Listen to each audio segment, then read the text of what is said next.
So you want to become overpowered in Genshin Impact, you're going to need to really understand the stats system, because a lot of people are confused how to actually get damage in-game. I'm going to give you some recommendations if you want to cast way more spells. I'm going to give you some recommendations if you want your basic attacks to hit like a truck. And overall, what artifacts and items you should be using to become the best DPS character possible. So let's get started, and let's see how to become overpowered in Genshin Impact. Now, at base level, base weapons, I'm doing 12 damage with Bido. I think it's actually Bido. Now, if I throw on one artifact with just 8 attack damage, I go back in, I start doing 14. That might not seem amazing, but we're making some progress here. So let's just equip a much better feather with 232 attack. This is pretty much a maxed out feather for the attack. And now our auto attacks are doing 78. That's awesome. So that 232 is giving us much more damage, even at level 1 against enemies that are much higher level. That attack damage is having a major impact on my ability to hit hard. And this is just one artifact, right? We can do multiple more and a weapon. So at level 1, with the artifact maxed out, we've invested in just one artifact.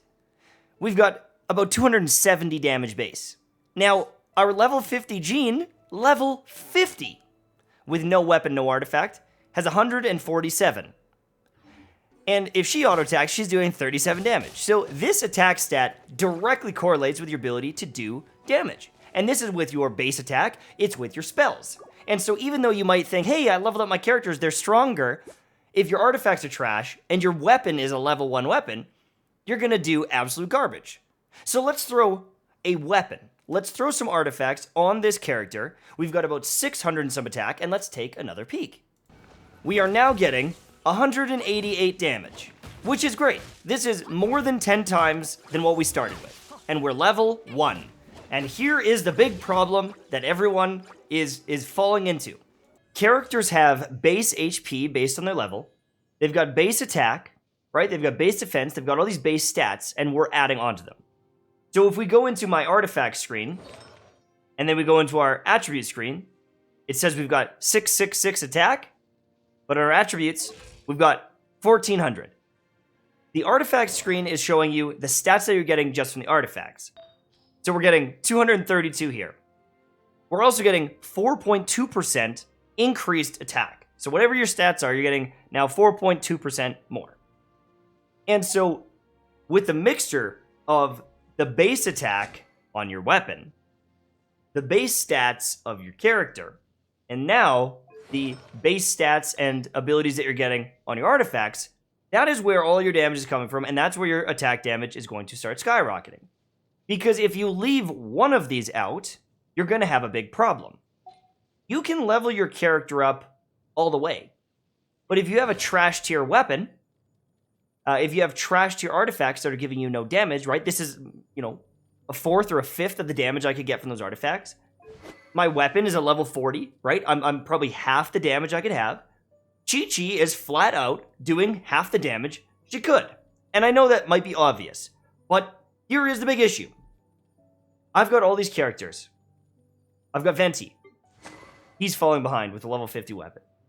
And his artifacts aren't doing much for the attack. And I thought, maybe, because I'm just using him for spells for the most part, I can get away with it. But you can't, especially when you get into the higher levels. You need attack. And even though I'm not using his auto attacks, the feather should always be upgraded automatically. And I want to show you why. Sucrose, with her basic elemental ability, does 31 damage. And her Q ability is doing 22 damage. That is the base amount, level 1 Sucrose, level 1 everything against this enemy. Now you might be thinking to yourself, well, maybe if we add in a bunch of elemental mastery, her abilities are going to hit really hard. We've got no increase to her attack. We've got the base attack. Maybe she's going to truck. And in the Spiral Abyss, I can get 80 more elemental mastery. I can get a whole 80 more. And you would think, oh my goodness, we are going to slam with our abilities. Nope. The exact same amount of damage. It doesn't impact us whatsoever. And I mean, if you read the stats, it doesn't say that it's going to increase your spell damage. Let me show you what it does do. At base stats, base level, my ability does 28 damage. And it does 9 with the elemental reaction. Now it does 300, but the elemental reaction is only 16.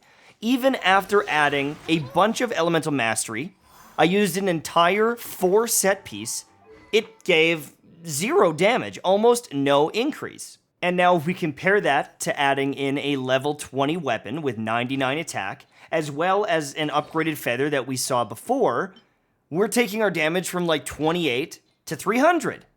And so you can think, hey, maybe I'll stack elemental mastery and be this spellcaster. It doesn't matter. And now I want to give you some recommendations. Obviously attack is really important, but there's some characters where maybe the CC of their ability, or the freezing, or the pyro, or whatever it is the most valuable. And in those cases, you still want to get attack, but maybe you look at some other stats. And I have one that is very, very good, and that is energy recharge. Now, by using stuff like the Exile set, or in Mona's case down here, I've got the Scholar set and the Exile set, she can spam her abilities much faster than other characters. And while she might be limited on damage, something like this is still good if all you use them for is CC, or maybe like a little healing, maybe they scale off something else. But in the case of someone like Venti, even though his weapon isn't fully upgraded, I've got the base attack on there, and the energy recharge is just helping me spam those abilities more. I consider Venti a spellcaster, and so I am building for spellcasting. It's got the energy recharge there. On the artifacts, I'm getting energy recharge here. And with this one, I'm getting more elemental particles for my other teammates. But on someone like Kaching, who I'm auto-attacking a whole bunch with, I'm using attack damage stuff. I've got some crit rate, because she's using her basic attacks more. On her weapon, it's got base attack as well as attack percentage. I am building for that attack because, you know, that's the main thing she's doing. The other support characters, they have attack, they need attack, but also if you're throwing in a couple cooldowns, you can just use their abilities more. And so if you're looking at your characters and you're wondering, why the hell am I having so much trouble taking these enemies out? It's because maybe you have a cracked main character that is doing a bunch of damage, but you haven't been building any attack at all on your other ones. I've got multiple characters, even my Venti. I've made this mistake for a long time. If you look at his artifacts, his feather is not upgraded. I'm missing out on a ton of damage. The base damage of my spells is a fraction of what it could be and it should be. And so I better start saving up and getting these up. Because I didn't really realize, I mean, I knew it was important, but I was trying to get some elemental mastery and some other things, and I was building wrong this whole time, and I can imagine a lot of you are building wrong this whole time. I knew to stack some attack damage on my characters that are attacking, and, you know, I had an idea, but with the support characters, you gotta do it too. Alright, now obviously if you've got like some 5-star weapons and they're cracked, use them. I mean, 5-star weapons have really good passives typically, they've got good stats, awesome. But most of you don't have that, so I want to show you how to build with your weapons. So if we look at something like the Stringless, this gives you a solid base attack, but it's giving elemental mastery. It also is giving increased elemental skill and elemental burst damage. And so if your goal is to auto attack and basic attack and charged attack, then this is not only one, but 2 areas where your damage isn't being really increased. Yes, you're going to do more damage with your elemental skills. That's great. But if your main goal is to be basic attacking, then why would you be buffing those things? So if you look at something like Rust, where you're getting 30% more attack damage, and you're getting increased normal attack damage, this makes way more sense. If you're using a Claymore, you would want attack percentage, but also maybe something that's giving you bonus damage on your attacks when you are attacking. I think that this is pretty straightforward, and there are a lot of weapons in the game. You can see that there are a ton of weapons, but if you see something like this, where you're getting cooldowns and you're getting energy recharge, this is supposed to go on a support character who is going to be using their abilities and their special ability as much as humanly possible, right?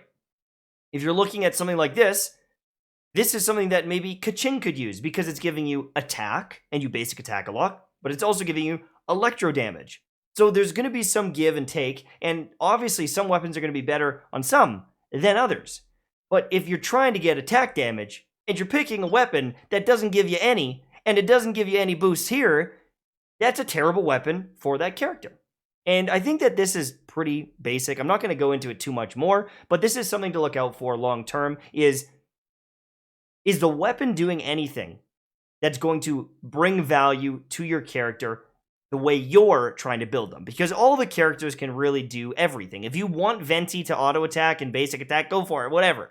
Okay, so as for sets, as for artifacts, what are the best artifacts and what should you actually be looking for if you want to min-max your damage, if you want to hit way harder? So there's a couple of things that go into this. If we're using someone like Keqing, we're going to use Keqing for example here. Keqing does a lot of basic attacks alongside her abilities. I use a lot of her auto attacks, and so I chose the Berserk set with her. She's got some attack damage here. She's got critical damage. She's got crit rate. And in her kit, her basic kit, she gets some crit chance. And her crit damage is actually higher than some other characters. And so with her, it makes a lot of sense to get extra crit rate because I want to crit more. It does some extra damage. That's good. But the main thing you want to be looking for is attack. Every artifact you have, other than the roses or the little lapels, whatever you want to call them, these are always HP. But every other item, you want them to have, I mean, in this case, I've got some crit rate on it. I'm trying this one out. But you want to use items that have attack percentage and scale that up as high as you possibly can, because that's going to scale off your weapons. It's going to scale off your base stats. And so you want to stack that as high as you can. But as for other stats, you're going to want attack, crit damage, crit chance, those main things. But another good one is energy recharge. Energy recharge, I say, is one of the other top stats in there. So attack percentage, really, really good. But energy recharge, I think, is also a great stat if you get lucky with it. That's just going to allow you to use your spells more. And that's really valuable. Now, if you have set pieces, like obviously getting the Berserker set, this is 12% crit rate. That's great. But if you're just picking a random Berserker item and it's got HP and you know, like bad stats on it, then that's not a good thing. You need attack in this slot because this is the one that scales the highest. Every time you enhance it, you get stats here. And these ones are really good. But if the main stat here is bad, if it's the wrong one, if it's Elemental Mastery, use that thing for experience or throw it in the trash because, you know, it's not going to be giving you all the damage. As for sets that I would recommend, the Berserker set, obviously good because it gives you that crit. And you know, you can go for the 4-piece set with this, but I personally only go for this one here. I get that crit rate because I tend to keep my characters really healthy. And so the base crit rate, the 2-piece on Berserker, I think is really solid. But there's some other ones on here that are really, really good too. So the Gladiator set. Gladiator set is amazing. It gives you attack, but also if you're using a sword, claymore, or polearm, and you've got the 4-piece set, you're getting 35% increased attack damage with your normal attacks, which is nutty. So this is something I'm working towards. I just don't have enough of the good pieces with good stat rolls, so I haven't swapped. But honestly, even though maybe a character does use critical hits or you want critical hits, if your base attack goes up, so does the crit. So it really doesn't matter as long as you're getting that. Early on in the game, you can get this set. This is the Sojourner. You get base attack right here. And this is actually pretty valuable. Early on, this is one of the quickest ways to get attack. But anything that's giving you attack is great. Now, there's stuff down here, like the Thundering Fury, that gives you more electric damage. That's really good. But if your base attack is too low, you're essentially adding a percentage onto something that's really low. And so it's like, well, if you're getting 30% more damage on something that's tiny, it's not really that much more damage. So I think that attack is obviously going to be the main thing always. And if you can get it in here as well, that's great. But it's got to be up here on the main stat. So, you know, Gladiators is good. The Martial Artist, I think, is pretty solid as well. It increases your normal and charged attacks. And after using your elemental skill, which you're going to be doing a lot, normal attacks and charged attacks get 25% more for 8 seconds, which, I mean, I think that's pretty good on the rotation. So the martial artist set is pretty solid as well. And that's what I'd recommend you build on pretty much everyone. Now, if you are using someone that's casting a lot of spells, the exile set is good.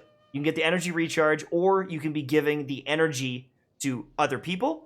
And so I would recommend that. And then the Scholar also has some potential because it's giving you the energy recharge. This 4-piece I don't think I would go for, but the 20% energy recharge is also really valuable.